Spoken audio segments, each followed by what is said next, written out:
Hi, everyone. Welcome. My name is Rita Egidio. I was trying to understand if we are live or not. My name is Rita Egidio. I'm the host of Dream Warriors podcast, and today I have Mike Martin here with me. Mike, what are we going to talk today? Or what we are going to talk about it? Well, I've got you here in my deer blinds, so I'm getting ready for deer season, and I guess we're talking about outdoor healing. Nice. So explain to us who you are, what you do, and where are you based? So my name is Mike Martin. I am the creative force, the mind, the voice, and all that behind Project Mindfully Outdoors, which is a podcast and a whole community, a base camp, essentially, of healing, Mhm. healing emotional trauma and growth and everything like that With Martin. through the outdoors. Mhm. And where are you based? Oh, I'm sorry. I'm based out of Michigan. And tell us what, okay, what is healing in the nature? It's actually quite an ironic story for me because the way that I ended up into all this is I went through a major shift in life that made me realize that I had all this different baggage that I was carrying that was affecting who I was, and the life that I built came crashing down. So I was sitting in the rear view or in my truck one day looking in the rear view mirror realizing I've got to I got to sort life out. I got to get things together and find a happier, healthier way of life. I got into talk therapy and dove really deep into philosophy and things like that. And through the course of the stuff that was coming up for practices and ideas and therapy, I realized I do all these sort of things when I'm in the outdoors, when I'm out hunting, fishing, hiking, camping. I've built all this stuff that when I come into the everyday life, I don't acknowledge that I have those skills. So I learned that when I go out into the outdoors, it's a very safe, open space for me to practice these things and make all these different exercises stronger. And I can bring them into the everyday life to deal with things such as depression, anxiety, and find purpose in life in order to, well, achieve goals that I see in my head that I don't know how else to achieve. Who is your tribe? My tribe has become this really robust community of hikers, hunters, anglers, all kinds of people in the outdoor space where I originally targeted. And as I got this going, it's really grown into a tribe of people from every walk of life, whether they're active in the outdoor space or they're just intrigued. It's become based around the motivation to get out there and do it. And, there's really no set definition of what that person looks like. It's just that commitment to touch and connect with nature. How did you become a coach? A lot of people use that term coach. I Coach, prefer yeah, I don't know what you prefer. Tell me. I prefer to see it more as a guide Okay. because that whole purpose of what I do is more I direct somebody toward showing them the skills and the abilities. I take them out in the field and it's really on them to start to build that connection with nature and with themselves.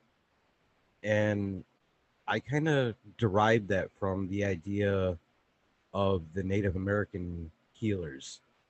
They enact all the different things to help somebody heal, but really they're just the medium because nature is the one that's actually doing the healing. And that's kind of how I feel too. And then we get into all these different adventures, and it makes these monumental lifetime moments that you can look back on and be like, man, I achieved that. I did that. I'm proud of myself for it. And you build that confidence that way. Give us an example. What are you proud of? For me, I'd have to say in the last 3 years, the greatest thing that I'm proud of is the fact that from my first marriage, I had a daughter that I lost touch with because of the depression, the anxiety, and all the things that I masked it with. But through the course of growth and breaking all those masks and cycles, I've reconnected with her. I've built this amazing relationship with her.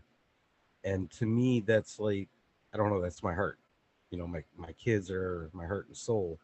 It's what motivates me. And the fact that somehow I found the strength to do that is something that still, even to this day, amazes me. It's really interesting. I am living without my kids after 21 years being a mom and having six kids, five and one extra. That is not exactly mine, but I raised as mine for 7 years. Um, I'm out of the life of my kids by choice, and have been the hardest thing ever for me. I was very depressed. I didn't want to die, and I found then I didn't need to find myself and fell in love for myself so I could come back. And I'm going to go back soon. But um, when we take the decision, of conscient or inconscient, to be out of the lives of our kids, the the connection sometimes, or trying to connect when we are far away and we cannot be present, it's so painful as or more than not being connected, in my opinion. And I want to talk with you about that because, for example, today I want to call my kids, and I'm trying to call my kids for several days and for different reasons. But I get so anxious each time I'm going to call them. My heart beats, and it's so hard to see them far away from me. Then sometimes I prefer to not call. It's a very honest way to put it, because not what's political correct to say. But do you understand what I'm saying, or did you ever experience on your journey this kind of moment? I do. I completely understand exactly where you're coming from. In fact, I've got a book that I'm working on about the whole process because it was a scary thing. And I draw a lot from different characters in history to understand and find those abilities within myself. And when I connected with my daughter, it was kind of an ironic thing because I wanted it to be all on her terms. If I really turn the clock back, I grew up without a father. So that's where that cycle was taught to me. I grew up without a Depression. mother Exactly. and a father as well, not very present. Yes. And the depression just made it so easy to kick into, that marriage ended. I felt like a failure. I felt like I wasn't good enough to be your father. And everything just snowballed from there.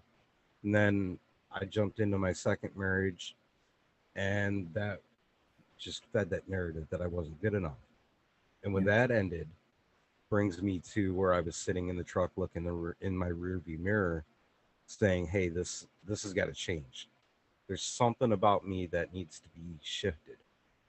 And through that process, I really dove into Stoic philosophy, which actually was that brick wall or that wake up call for me. Through studying that, I started to lay out this framework and say, okay, it's time. I'm ready. I can do this. I need to be the one that goes to my child, not the other way around. I Mhm. went to my father and 2 minutes later walked out the door and said this was a waste of my time. I Mhm. wasn't going to let that be the narrative for my daughter as well. And when it came down to meeting day, I had a therapy session the day before where probably the best advice that I received was to consider the fact that in their quiet time, when no one else is around, they had thoughts of who you are and who they hope you will be. And if you can just touch that, even with just a fingertip, then you're on the right track. And when it came to that Saturday walking up to the park, I felt like Davy Crockett standing in the Alamo. I mean, I was so scared, but I had this message inside me, just like he believed so much in his cause that he was willing to fight to the end. I knew I had to do the same thing, just Mhm. based off of reading the stories of the Alamo. Mhm. And I walked up to her, and I was told that she didn't want to be there. Her first reaction was to give me a hug. Mhm. The icebreaker that I made, considering that the park was on the river, was, I'll completely understand if you stab me and throw me in the river. I won't be mad at you. And, from there, it just kind of, we started talking, and we had our 2 hour visit. How The old, next week, how old she was then? she was 10, Okay. just about to turn 11. Mhm. And then, from there, she just took the ball and ran with it. So even though we're absent for our own reason, Mhm. the things that we're trying to work through to better ourselves, to fit the narrative that we want to project, they don't care about all that. What they care about is the real effort, just the fact Mhm. that you're there. I Mhm. remember in that first conversation looking her in the eyes and telling her, me not being there wasn't your fault. And just seeing the spiritual surrounding just shatter, like, that whole narrative was now gone. And it was such a relief for her. And I think that was one of the most important aspects of it when you Yeah, connect. it's very important to tell them it's not their fault. To be honest, it's not fault of anyone, in fault of everyone, not fault, but it's just we have that in common. I think kids who grow up without a parent for different reasons, whatever is absent, whatever is dying, there was what did happen to my mom. Um, we lack the knowledge to know what is to be a mom or a father because you did not have it. So sometimes, if you are more sensitive, it's more dramatic. If everything happens and your mental health is on jeopardy, you don't have the skills to be. For me, was if I was staying there because it was a relation involved as well. If I was staying there, I did not want to be alive, and nothing because of my kids, because I love them. And it was the most difficult decision of my life to travel and not go back. I did not run away. I traveled and I did not went back. And but I believe that if I had a mother, my perception of things were very different. I was trying to get out of a relation for years, and I was staying for them, and that was taking a toll on me because I was becoming kind of, I'm here for you. You need to behave like this, and it cannot See, be at all. I can totally understand that story because sticking around in that environment, it starts to just zap that sense of self out of you. You start to feel the beat down of everything around you. You lose your purpose. And when you get to that point, it is very unhealthy for yourself, and it's also affecting your kids. Mhm. So to step, and this is where I feel when that step back happens, a lot of people are like yourself and like I was, so afraid to reapproach the situation down the line because there's such a stigma around it. You know, you're the only one that knows your feelings. You're Mhm. the only one that's experiencing where you're at and able to look and figure out how to get yourself better for the situation. It's not always perfect.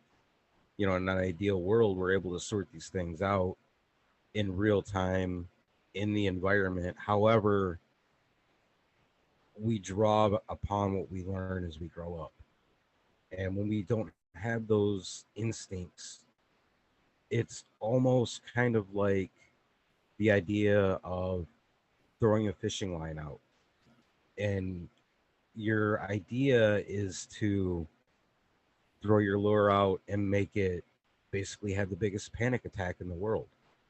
And that draws the predator fish because you're not running away so much.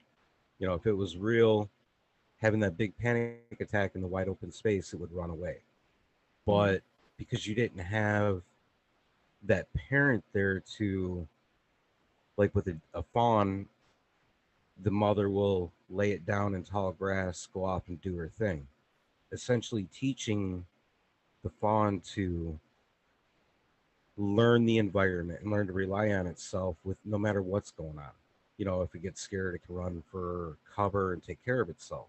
It learns to make decisions based on its environment. We get in this moment, in this mode where those things get so difficult, our instinct is to run, and Mhm. we don't know how to curb it. So we run, we mask it, and we inevitably run down this horribly unhealthy trail. Yeah. And we, Prior to that, for 32 days, I asked every day in the morning when I was meditating and walking, please, universe, God, whatever it is, take me out of this situation. And I came to Mexico to evaluate the possibility of the family, full family move here. And I arrived here and I felt at home because I grew up in Africa. So, and I said, no, I'm not going back. And it was the toughest decision of my life. And this year have been the toughest year of my adult life. Um, but now I'm ready for phase two, where I'm not going to be with them full time already. I'm going to be in a middle position where I can be present and I can be frequently with them. And I can, because I'm still working on me.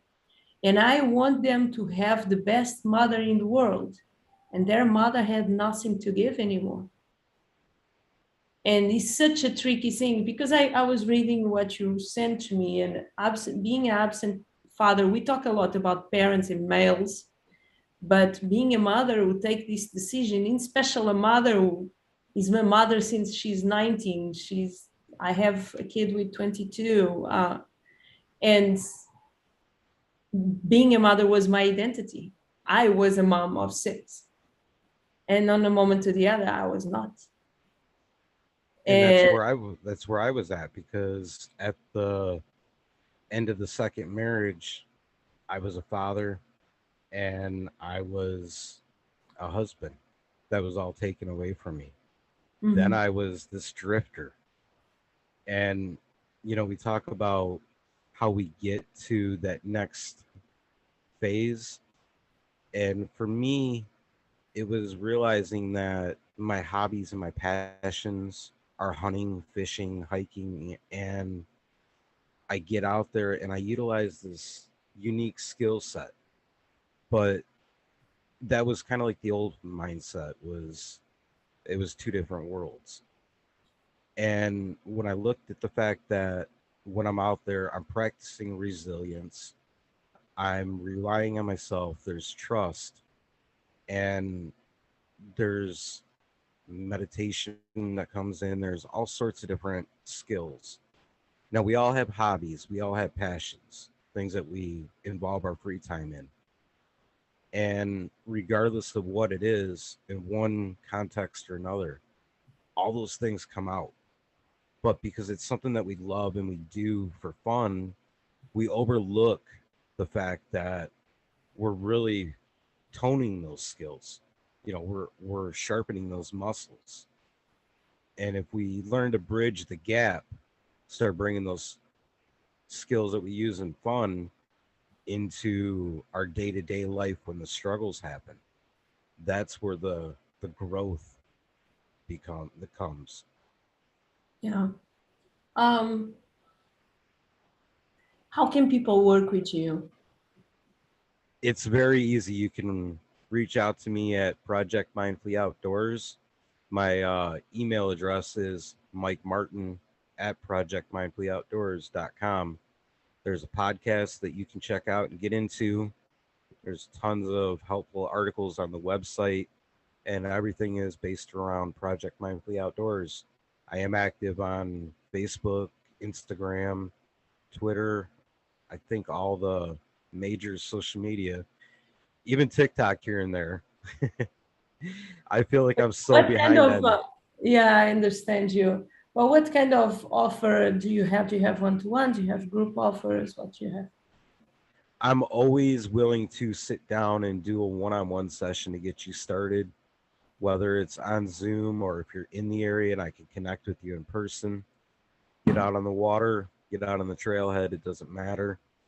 And then at the end of September, I haven't quite decided on the launch date yet, but if you swing over to projectmindfullyoutdoors.com, throw in your email, join the mailing list, you're going to get a free ebook of my upcoming book, which is called Understanding Conservation of Self. Wow. Tell me a message to your younger self. Give me a message to your younger self. Let's see. Man, usually I'm the one hitting people with questions that makes them have to think. Now it's A my turn. message, yes, a message to my younger self.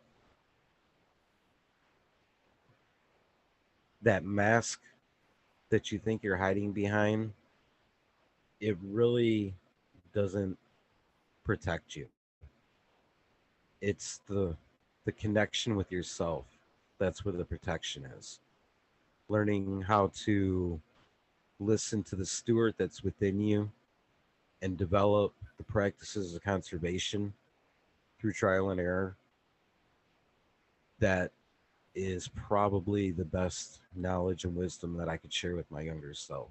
It's just that space to allow the trial and error to break those patterns and grow and develop the person that I'm becoming.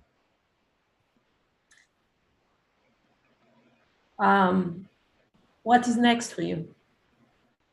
What is next for me, considering this has been an unplanned evolution? I want to say that I don't know, but it's almost September, so now I'm gearing up for deer season. I got a couple of people lined up that I'm going to take out for their first couple of hunts here in early October. So I'm definitely looking forward to those. But in the immediate future, me and my son are going to continue to chase catfish up and down the Huron River. Okay. A quote. Ooh, so many good ones to choose from. I'm going to go with this quote from Epictetus that motivated me to reach out to my daughter. And it goes like this: as you lay your child down and you kiss them goodnight, envision that they won't make it through the night. Oh my God. In other words, that they'll be dead tomorrow. That way, it brings you back to the moment and you appreciate everything around you. Yeah. Thank you. Thank you You're so most much. welcome. I appreciate it. Thank you. It was beautiful. I am going to say bye to these people. I'm going to say bye to you properly. Thank you so much, guys. Thank you for being here. This is Dream Warriors podcast. My name is Rita Egidio. Keep living your dreams and live your dreams and make it happen. I see you on the next one.